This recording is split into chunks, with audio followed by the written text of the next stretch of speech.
સતકૈવલ સાહેબ, સતકૈવલ વિદ્યા મંદિર, પરમગુરુ પાઠશાળા સંકુલ, સારસા. હું પટેલ હરીશભાઈ બી, ધોરણ 11, વિષય અર્થશાસ્ત્ર, યુનિટ 6, બજાર.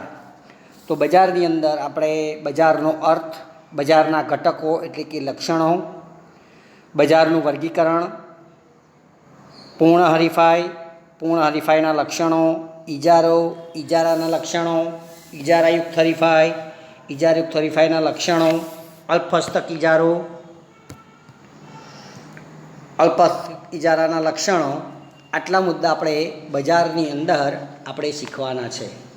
તો સૌથી પહેલાં આપણે જોઈએ કે બજાર એ કોને કહેવામાં આવે છે. તો બજાર સામાન્ય રીતે જે સ્થળે વસ્તુ કે સેવાનું ખરીદ વેચાણ થાય એને આપણે સામાન્ય રીતે બજાર કહીએ છીએ.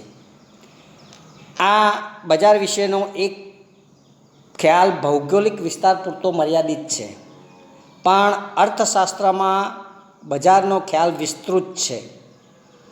તો આપણે બજારનો જ અર્થ જોઈએ તો આપણને ખ્યાલ આવશે કે બજાર એ શું છે. તો અર્થશાસ્ત્રમાં વસ્તુ કે સેવાના ખરીદ વેચાણના હેતુથી ખરીદનાર અને વેચનાર એકબીજાના પ્રત્યક્ષ કે પરોક્ષ સંપર્કમાં આવે એ વ્યવસ્થા એટલે બજાર. તો અહીંયા આ વ્યાખ્યા પ્રમાણે બજારને સ્થળ સાથે કોઈ લેવા દેવા નથી. એટલે કે ખરીદ વેચાણના હેતુથી ખરીદનાર ને વેચનાર પ્રત્યક્ષ કે પરોક્ષ રીતે ભેગા થાય અથવા મળે તો એવી વ્યવસ્થાને બજાર કહીએ જ છીએ.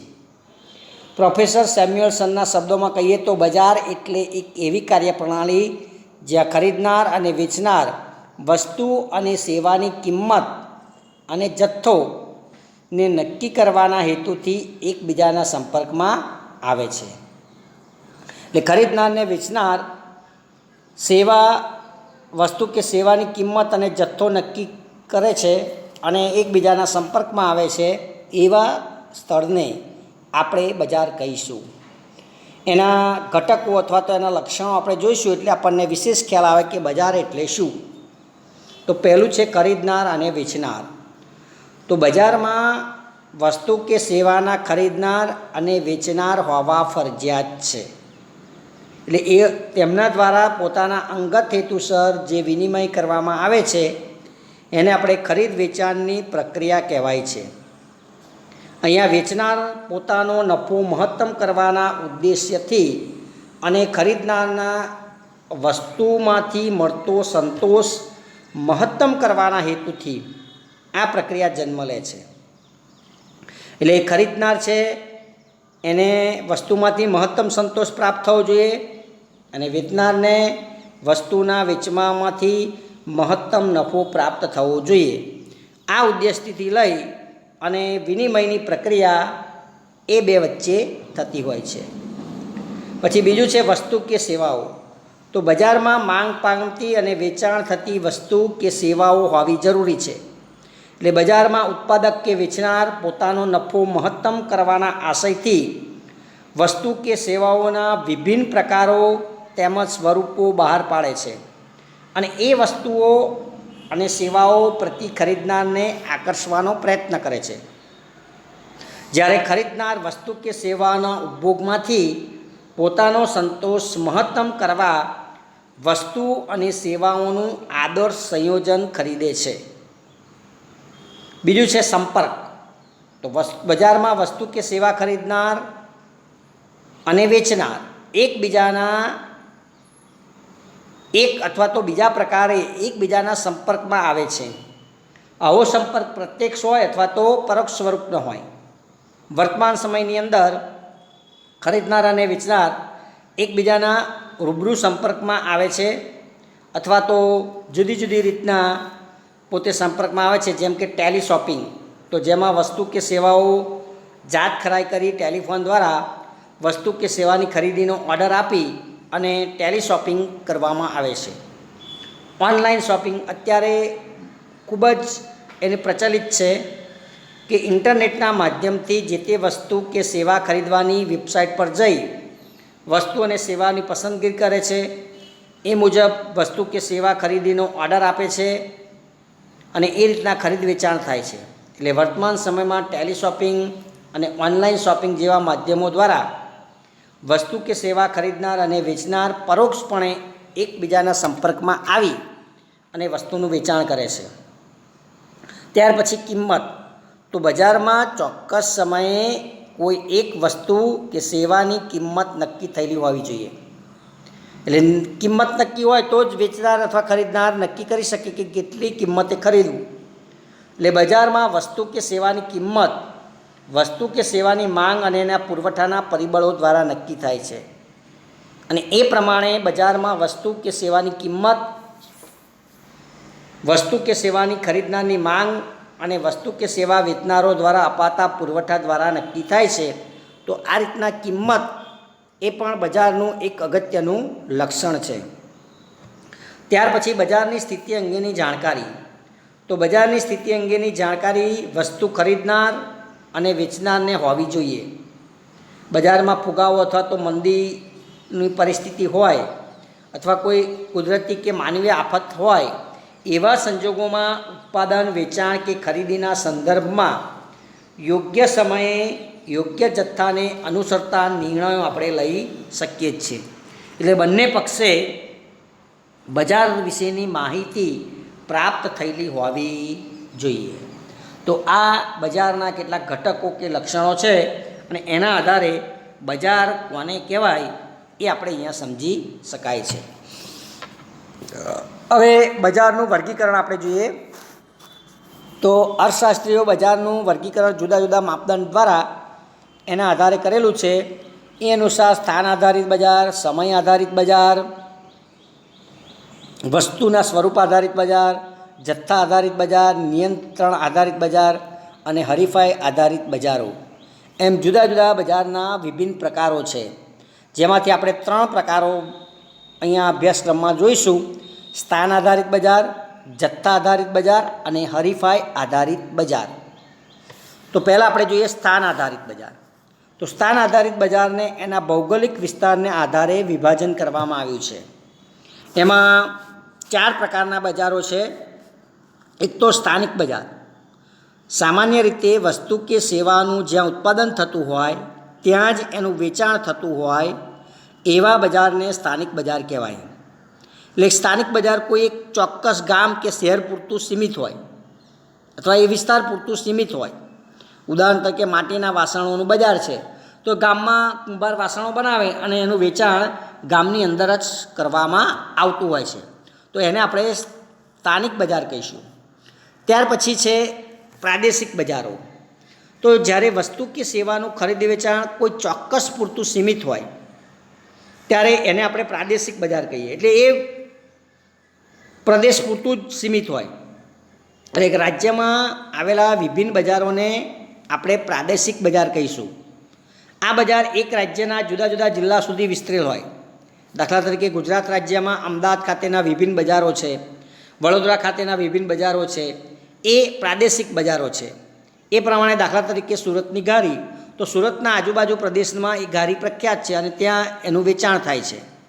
પ્રાદેશિક ભાષાના ચલચિત્રો, દાખલા તરીકે ગુજરાતી ફિલ્મો હોય તો ગુજરાતના વિસ્તાર પૂરતી જ મર્યાદિત હોય. પ્રાદેશિક ભાષાના પુસ્તકો એ પણ પ્રાદેશિક બજાર કહેવાય કે જે તે ભાષાની અંદર જે તે રાજ્યની અંદર એનું વેચાણ થતું હોય. તો એવા બજારને આપણે પ્રાદેશિક બજારો કહીશું.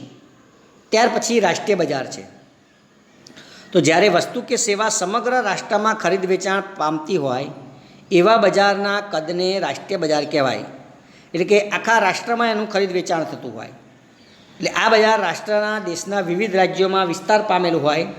દાખલા તરીકે ડેરી પ્રોડક્ટ, સાડીનું બજાર, હિન્દી ભાષાની નવલકથાઓ, હિન્દી ભાષાના ફિલ્મો, આ બધા રાષ્ટ્રીય બજાર છે કે આખા રાષ્ટ્રમાં એનું ચલણ હોય, ખરીદ વેચાણ ત્યાં થતું હોય.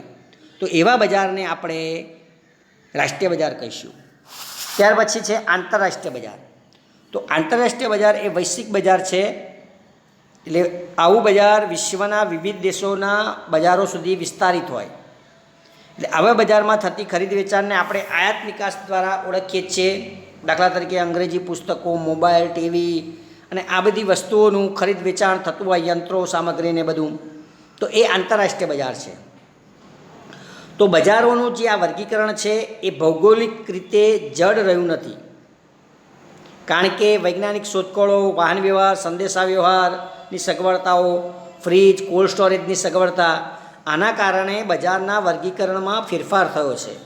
આજે એકની એક જ વસ્તુ પ્રાદેશિક બજારમાં હોય, એ વસ્તુ રાષ્ટ્રીય બજારમાં હોય, અને આંતરરાષ્ટ્રીય બજારની અંદર પણ એનું વેચાણ થતું આપણને જોવા મળે છે. એટલે કે આવા બજારો હવે આંતરરાષ્ટ્રીય સ્તરે વિસ્તરતા જાય છે કે વૈજ્ઞાનિક શોધખોળો થયો, વાહન વ્યવહાર, સંદેશા વ્યવહાર, ઇન્ટરનેટના બધાને પરિણામે હવે બજારો માત્ર પ્રાદેશિક નથી રહ્યા, પણ આંતરરાષ્ટ્રીય કક્ષા સુધી વિસ્તરેલા આપણને જોવા મળે છે. તો આ રીતના બજારના ભૌગોલિક સ્થાનને આધારે જુદા જુદા આપણે પ્રકારો જોઈ શકાય. હવે જથ્થાને આધારિત જોઈએ તો એમાં બે પ્રકાર છે, જથ્થાબંધ બજાર અને છૂટક બજાર. તો જથ્થાબંધ બજાર એક એવું બજાર છે જેમાં મોટા જથ્થામાં વસ્તુનું ખરીદ વેચાણ થાય. એટલે જથ્થાબંધ બજારમાં જથ્થાબંધ વ્યાપારી ઉત્પાદક પાસેથી મોટા જથ્થાની અંદર વસ્તુ ખરીદે છે અને છૂટક બજારના વ્યાપારીઓને વેચે છે. તો આ બજારમાં છૂટક વેચાણ કરતાં નાના વ્યાપારીઓ ખરીદદાર બને છે અને જથ્થાબંધ બજારનો વ્યાપારી ઉત્પાદક અને ગ્રાહકો વચ્ચે એક મહત્ત્વની કડી બને છે. દાખલા તરીકે જથ્થાબંધ અનાજનું બજાર છે, તો એ મોટા જથ્થાની અંદર ઉત્પાદકો પાસેથી ખરીદી કરે અને નાના વ્યાપારીઓને વેચાણ કરે છે. ત્યાર પછી છૂટક બજાર. તો છૂટક બજારમાં વસ્તુનું ખરીદ વેચાણ નાના પાયે એટલે કે નાના જથ્થામાં થાય અને છૂટક બજારના વેપારીઓ પણ બજારની એક મહત્ત્વની કડી ગ્રાહકો સુધી વસ્તુ પહોંચાડે છે. એટલે છૂટક બજારના વેપારીઓ જથ્થાબંધ બજારમાંથી મોટા જથ્થામાં વસ્તુ ખરીદી નાના નાના જથ્થામાં છૂટક રીતે ગ્રાહકને વેચે છે અને છૂટક બજારના વેપારીઓ વસ્તુનું પુનઃ વેચાણ કરે છે. એટલે ગ્રાહકોની જરૂરિયાત પ્રમાણે વસ્તુ અને સેવાઓ પહોંચાડવાનું કાર્ય એ છૂટક બજારના વેપારીઓ દ્વારા થતું હોય છે. ત્રીજો પ્રકાર છે હરીફાઈને આધારે બજાર. તો અહીંયા સામાન્ય રીતે હરીફાઈ આધારિત જે બજાર છે એમાં ખરીદનાર કે વેચનારાઓની સંખ્યા કે પ્રમાણને આધારે વર્ગીકૃત કરવામાં આવે છે, જેમાં મુખ્યત્વે વેચનારનું બજાર અગત્યતા ધરાવે છે. એમાં પૂર્ણ હરીફાઈ, ઇજારો, ઇજારાયુક્ત હરીફાઈ અને અલ્પસ્તક ઇજારો આવા બજારો છે. તો હરીફાઈના આધારે બજારના મુખ્ય બે વિભાગ છે, એક તો પૂર્ણ હરીફાઈવાળા બજાર અને અપૂર્ણ હરીફાઈવાળા બજાર.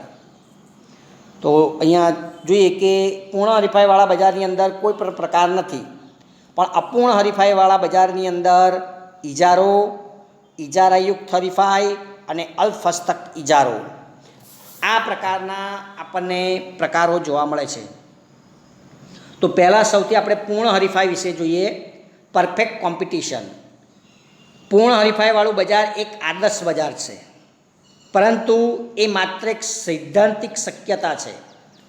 વાસ્તવમાં ખેતી ક્ષેત્રને બાદ કરતાં પૂર્ણ હરીફાઈના લક્ષણો ભાગ્યે જ બજારમાં જોવા મળે છે.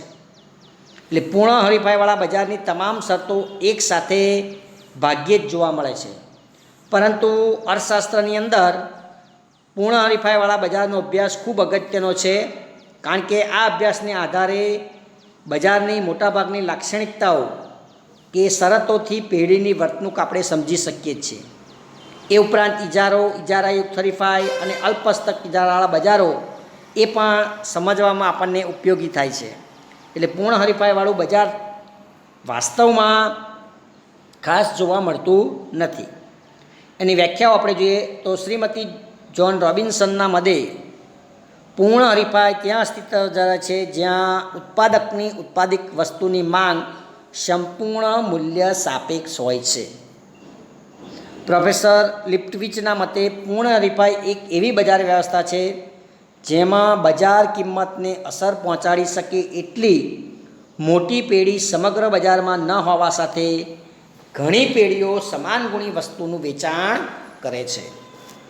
એટલે કે એક સરખી વસ્તુનું વેચાણ થતું હોય એવા બજારને પૂર્ણ હરીફાઈવાળું બજાર કહેવાય. એના આપણે લક્ષણો જોઈએ એટલે આપણને વિશિષ્ટ ખ્યાલ આવશે. તો પહેલું છે પૂર્ણ હરીફાઈના લક્ષણોની અંદર અસંખ્ય વેચનાર અને અસંખ્ય ખરીદનારા. તો પૂર્ણ હરીફાઈવાળા બજારની પ્રાથમિક શરત એટલે અસંખ્ય ખરીદનારા અને અસંખ્ય વેચનારા છે. એટલે કે બજારમાં ખરીદનાર અને વેચનારા અગણિત છે, ગણાય નહીં એટલા. તો આ બજારમાં અસંખ્ય વેચનારા પૈકીનો કોઈ એક વેચનાર બજારના પુરવઠાનો ખૂબ નાનો અંશ વેચે છે. એટલે કે આખા બજારના પુરવઠા ઉપર કાબૂ ધરાવી શકતો નથી. એટલે બજાર કિંમત ઉપર એ અસર પહોંચાડી શકતો નથી. દાખલા તરીકે ઘઉંના એક ખેતરમાં ઘઉંનું ઉત્પાદન વધે કે ઘટે તો બજારના ઘઉંના કુલ જથ્થા ઉપર કોઈ અસર પડતી નથી. એટલે કોઈ એક ખેડૂત બજારમાં પોતાના ઘઉં ન વેચે તો કંઈ બજારમાં કુલ પુરવઠા ઉપર એની ખાસ અસર થતી નથી, કારણ કે અસંખ્ય ખેડૂતો બજારમાં ઘઉંનો પુરવઠો ઠાલવે છે. એટલે એક ખેડૂત ઘઉં ના લાવે તો કંઈ બહુ ખાસ અસર થાય નહીં.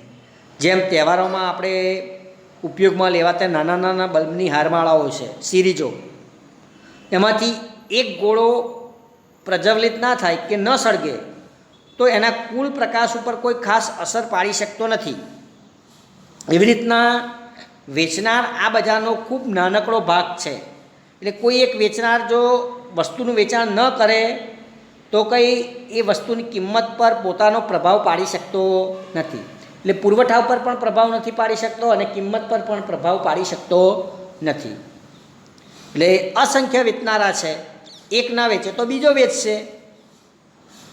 જ્યારે ખરીદનાર પણ અસંખ્ય છે, એટલે વેચનારની જેમ ખરીદનારા પણ વસ્તુની બજાર કિંમત પર કે માંગના ફેરફાર પર અસર પાડી શકતો નથી. એટલે આ બજારમાં વસ્તુની કિંમત સ્વતંત્રપણે બજારના પરિબળો એટલે કે માંગ અને પુરવઠા દ્વારા નક્કી થાય છે. એટલે કોઈ એક ખરીદનાર એમ કે ભાઈ બજારમાંથી વસ્તુ નહીં ખરીદું તો કંઈ માંગ ઉપર ખાસ કોઈ અસર પડતી નથી. એટલે અહીંયા પૂર્ણ હરીફાઈવાળા બજારમાં વસ્તુની કિંમત વસ્તુની માંગ અને પુરવઠા દ્વારા નક્કી થાય છે. એના કારણે વેચનાર બજારમાં માત્ર પ્રાઇસ ટેકર એટલે કે કિંમત સ્વીકારનાર બની રહે છે. એણે કિંમત જે નક્કી થાય બજારમાં એ કિંમત સ્વીકારી અને વસ્તુનું વેચાણ કરવું પડે, પોતે કિંમત નક્કી કરી શકતો નથી. બીજું છે સમાન ગુણી વસ્તુઓ. તો પૂર્ણ હરીફાઈવાળા બજારમાં બીજી અગત્યની બાબત સમાન ગુણી વસ્તુની છે. એટલે સમાન ગુણી વસ્તુ એટલે કે વસ્તુનો રંગ, રૂપ, ગંધ, કદ, સ્વાદ, આકાર, વજન, ગુણવત્તા આ બધી બાબતો એક સરખી હોય છે. એટલે વસ્તુ બધી જ રીતે એક સરખી હોય એને એકરૂપ કે સમરૂપ કે સરખી વસ્તુઓ કહેવાય. અને આ જ કારણ બજારની તમામ વસ્તુઓ એકબીજાથી સંપૂર્ણ અવેજી હોય છે. એટલે કે આ ના ખરીદો તો બીજી ખરીદો, બીજી તો ત્રીજી, પણ બધામાં ગુણધર્મ સરખા જ છે. એટલે બજારમાં વસ્તુઓ સમાન ગુણી હોવાથી વિવિધ ઉત્પાદકો કે વેચનારાઓ પોતાની વસ્તુની જુદી જુદી કિંમત લઈ શકતા નથી, એક સરખી જ કિંમત હોય. જ્યારે ખરીદનારાઓ સમાન ગુણી વસ્તુ હોવાના લીધે એમાં સામ્યતા જોતાં જુદી જુદી કિંમત ચૂકવવા તૈયાર નથી, કારણ કે વસ્તુ બધી એ સરખી જ છે. તમે દાખલા તરીકે ઘઉં આ ખેડૂતના લો કે બીજા ખેડૂતના લો કે ત્રીજા ખેડૂતના લો, બધાના સરખા જ છે, સમાન ગુણી જ છે. એટલે ભાવ પણ કેવા હશે? એક સમાન જ. એટલે જુદી જુદી કોઈ કિંમત આપી શકે નહીં. સરવાળે બજારમાં વસ્તુની કિંમત એક સરખી જ જોવા મળે, દરેક વસ્તુ સમાન ગુણી છે. ત્યાર પછી પેઢીઓની મુક્ત અવરજવર. તો પૂર્ણ હરીફાઈવાળા બજારનું ત્રીજું મહત્ત્વનું લક્ષણ પેઢીઓની મુક્ત અવરજવર છે. અહીં પેઢીઓની મુક્ત અવરજવરનો અર્થ એટલે કે પેઢીઓનો ઉદ્યોગમાં વિના નિયંત્રણ પ્રવેશ અને નિકાસ છે. એટલે કોઈ ઉદ્યોગ અસામાન્ય નફાની સ્થિતિ હોય ત્યારે આવા અસામાન્ય નફાથી આકર્ષાઈ પેઢીઓ મુક્તપણે ઉદ્યોગમાં પ્રવેશે છે. તેમજ કોઈ ઉદ્યોગમાં અસામાન્ય ખોટની સ્થિતિ ઊભી થાય તો પેઢીઓ અસામાન્ય ખોટને કારણે ઉદ્યોગ છોડી એટલે કે વ્યવસાય બંધ કરીને જાય છે. એટલે આ બજારમાં પેઢીઓની અવરજવર પર કોઈ પણ પ્રકારનો પ્રતિબંધ નથી.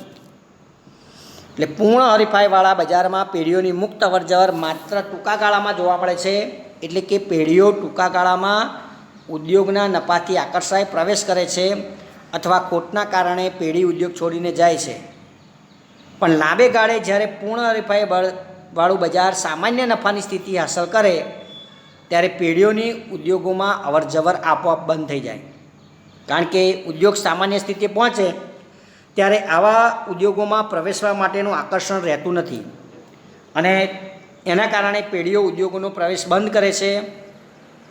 એવી રીતે ઉદ્યોગમાં સામાન્ય નફાની સ્થિતિએ કોઈ પેઢી ખોટ ન કરતી હોય તો ઉદ્યોગ છોડીને જતી નથી. એટલે આ રીતના પેઢીઓની મુક્ત અવરજવર અહીંયા આપણને જોવા મળે છે. ત્યાર પછી બજાર અંગેનું સંપૂર્ણ જ્ઞાન. તો પૂર્ણ હરીફાઈવાળા બજારમાં ઉત્પાદકો, વેચનારાઓ અને ખરીદનારાઓને બજાર અંગેનું એટલે કે વસ્તુની વર્તમાન કિંમત, વસ્તુની ઉપલબ્ધતા વગેરે વિશે સંપૂર્ણ જ્ઞાન છે. એટલે પૂર્ણ હરીફાઈવાળા બજારમાં ઉત્પાદક કે વેપારી અન્ય ઉત્પાદકો અને વેપારીઓ કઈ વસ્તુ વેચે છે, અવેજી કે પૂરક વસ્તુ કઈ ગુણવત્તાએ વેચે છે, આ બધી બાબતોથી માહિતગાર છે. એટલે આવા સમાન ગુણી વસ્તુ ધરાવતા બજારમાં કોઈ એક ઉત્પાદક કે વેપારી વસ્તુની જુદી જુદી કિંમત લઈ કિંમત ભેદભાવ સર્જવા અસમર્થ છે. એટલે આવા બજારમાં વસ્તુની કિંમત એક સરખી જ છે. એટલે પૂર્ણ હરીફાઈવાળા બજારમાં ખરીદનાર એટલે કે ગ્રાહકો પણ વસ્તુની કિંમત અને ગુણવત્તા જેવી બાબતોથી સંપૂર્ણ માહિતગાર છે. એના કારણે કોઈ એક ઉત્પાદક ખરીદનાર પાસેથી વધુ કિંમત લઈ શકતો નથી. આ રીતના ખરીદનાર, વેચનાર અને ઉત્પાદક બજાર અંગેનું સંપૂર્ણ જ્ઞાન હોય એટલે બજારમાં એક સરખી જ કિંમત પ્રવર્તે છે, જેના કારણે બજારની માંગ રેખા સંપૂર્ણ મૂલ્ય સાપેક્ષ બને છે. એટલે જેટલી કિંમત છે એ પ્રમાણે માંગ છે. જેટલી કિંમતમાં ફેરફાર થાય એટલો જ માંગમાં ફેરફાર થાય. એટલે આપણે આગળ શીખ્યા હતા માંગમાં કે કિંમતમાં જેટલો ફેરફાર થાય એટલો જ માંગની અંદર ફેરફાર થાય તો એની સાપેક્ષતા સંપૂર્ણ મૂલ્ય સાપેક્ષ હોય. એટલે જે પ્રમાણે કિંમતો વધે તો માંગ પણ વધે અને કિંમત ઘટે તો માંગ પણ ઘટે. એ પ્રમાણે અહીંયા મૂલ્ય સાપેક્ષતા જોવા મળે છે. જે ઉત્પાદનના સાધનો સંપૂર્ણ ગતિશીલ છે. તો પૂર્ણ હરીફાઈવાળા બજારમાં ઉત્પાદનના 4 સાધનો જમીન, મૂડી, શ્રમ અને નિયોજક સંપૂર્ણ ગતિશીલ છે. એટલે આવા સાધનો ભૌગોલિક, વ્યવસાયિક અને ઉપયોગની દ્રષ્ટિએ સંપૂર્ણ ગતિશીલ છે. એટલે એક ઉદ્યોગમાંથી બીજા ઉદ્યોગમાં એ પોતે જઈ શકે છે. એટલે પૂર્ણ હરીફાઈવાળા બજારમાં વસ્તુની કિંમત એક સરખી હોય એવી જ રીતના સાધનોની કિંમત એટલે વળતર પણ એક સરખું જ છે.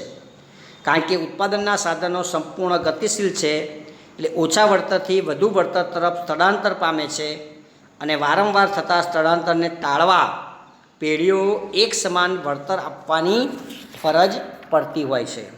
તો આ રીતના એના વિશિષ્ટ જે લક્ષણો છે એ લક્ષણો આપણે અહીંયા જોઈ શકાય છે. તો આ પ્રમાણે જે પૂર્ણ હરીફાઈવાળું બજાર છે એ પૂર્ણ હરીફાઈવાળા બજારના જે વિશિષ્ટ લક્ષણો છે એ લક્ષણો આપણે અહીંયા જોઈ શકીએ છીએ. હવે અપૂર્ણ હરીફાઈના જે બજારો છે, ઇજારો, ઇજારયુક્ત હરીફાઈ અને અલ્પહસ્તક ઇજારો, એ આપણે બીજા વિડીયોની અંદર એની આપણે ચર્ચા કરીશું. અસ્તુ.